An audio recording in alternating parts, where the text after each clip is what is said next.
Hello and welcome to the first of my three-part series on maneuvering in War Thunder. This is mainly going to be a translation of my first maneuvers videos, the arcade, basic, and advanced maneuvers videos that you might have seen a while back. That was, as I said, arcade, and I'm mainly translating this to a more realistic setting and realistic battles. That being said, I am going to add a few things, and the biggest part of that is the third part of this series that's going to come out eventually, with the squad-based tactics and maneuvers. But that is a later video for a later date, and as you can see in the title, this video is about offensive maneuvers, so that's what I'm going to be focusing on in this video. Now the first maneuver or tactic that I'm going to be showing you is the boom and zoom. Now, a lot of you have probably already heard of this maneuver, at least at some point if you've played War Thunder for a while.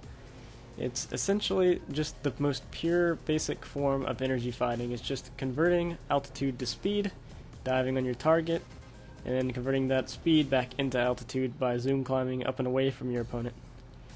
And it's a really efficient way of fighting someone who maybe turns better than you, is better at all-around maneuvering. If you're a heavy fighter, say the P-47, this is a very good way of attacking more maneuverable opponents. And this is exactly what you can see me doing in this video clip. I'm in a Focke-Wulf 190. There's no way I'm ever going to outturn a Spitfire, except maybe at high speeds. So the thing I do is I climb above him, I get an energy advantage, and I dive on him. And there's no way he's countering that. The next maneuver that I'm going to be showing you is the high yo-yo, and this is one of the most important maneuvers in all of aerial combat, in my opinion. And it's basically used for if you're going to overshoot an opponent, and you need to conserve your energy without cutting your throttle or bleeding any type of speed. It can also be used to cut into a more maneuverable defender's brake if you have an energy advantage on him. Alright, so here you can see me demonstrating the basic principle of a high yo-yo. In one form it can be used. I'm facing a Spitfire and a Messerschmitt 109. I climb up and away from his turn. I roll inverted, and then I establish lead pursuit. See, if I just followed his turn, I might have been able to follow it for a while, but I would have been bleeding energy and I would not have been able to keep following it.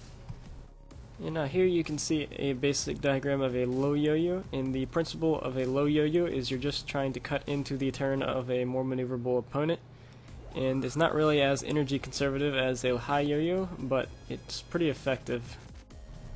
Alright, so here you can see I'm in a 109 again, and I'm facing another Spitfire. The Spitfire breaks, and I choose to do a low yo-yo and cut directly into his turn, and direct hit. Alright, so here's another example of me doing a low yo-yo again, same scenario, just to reinforce the concept. The low yo-yo is a bit difficult to pull off sometimes because it has to be timed very well. If the opponent turns too tight, for instance, you could actually, instead of getting a shot on him, you might be facing a head-on with him. And the next maneuver I'm going to show you is the lag displacement roll, or the barrel roll attack. And the principle behind the barrel roll attack is essentially the same as a high yo-yo. It's just a little different in the execution. I'm about to overshoot a BF-109, I roll up and away from his turn, and I cut into his turn. So it kind of combines a barrel roll, a high yo-yo, and a low yo-yo into the same maneuver. And it's really effective if you can actually pull it off. Now the next maneuver is called a rope-a-dope, and the principle behind that is presenting yourself as an easy target for an opponent. You can see I know I'm at a higher energy state than that Corsair, so I drag myself across his screen trying to get him to stall or prop hang for me. I see him starting to struggle, and then I roll over and pounce on him. And he's dead. And to reinforce the concept, I'll just do it one more time.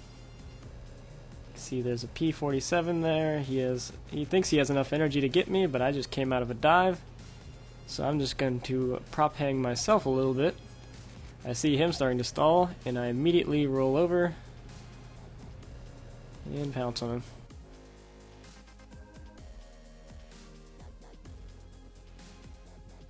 And that is the rope-a-dope. The next maneuver is essentially the same concept as a rope-a-dope, and it's called a hammerhead. This maneuver is often used after a head-on pass or when you see that you have a clear energy advantage over your opponent. And you can see the Corsair tries to extend after me. I go completely vertical can't quite get a shot on me, and he stalls his airplane. My airplane then soon follows, and I kick the plane over using left or right rudder.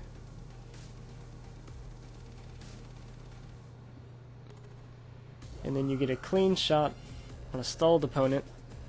Really couldn't get any easier than this. And had I been a slightly better shot, that Corsair would have been dead. My airplane was locking up a little bit too much to be able to maneuver for a better shot. But if that happens, all you need to do is repeat the process by extending again, going vertical, and dropping on him with another hammerhead. The next maneuver I'm going to show you is called the pitchback. And this maneuver is also commonly used after a head-on pass. And the way to perform it is after you and your opponent converge in the head-on, you perform a loop, and at the top of the loop you roll into the opponent's turn,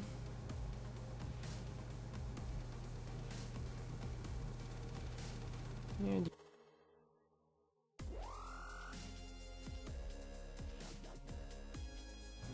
the last maneuver I'm going to show you is called the straight yo-yo. And this is a maneuver that you would use when you're sitting on the 6 o'clock of an opponent and you're just not gaining on him at the pace that you would like to. You're not in range of your guns. And you go into a shallow dive, you gain airspeed, and you pull up. And if you do it right, you should have a bit of a closer shot if he's continued to go straight and level for you. You can see there I lowered the gap by about 1/5 of a kilometer. And I'm within range of my guns now, and eventually take him out. There we go. And that was the first part of my 3-part maneuver series. Hopefully the next one should be coming soon, and that will be defensive maneuvers, followed shortly after by squad maneuvers. And one final thing I should probably clarify before I end the video. As you can see, all the video maneuvers were performed in a closed environment with the same people. If you notice that I was killing the same people over and over again, and this was just to speed up the process of actually making these videos. If you want to see me actually using these maneuvers in random battles, then you can check out my Art of the Dogfight series. You can see me using a lot of these same maneuvers in those videos, and I will point out whenever I'm using them. And I hope you enjoyed, and I'll see you in my next one.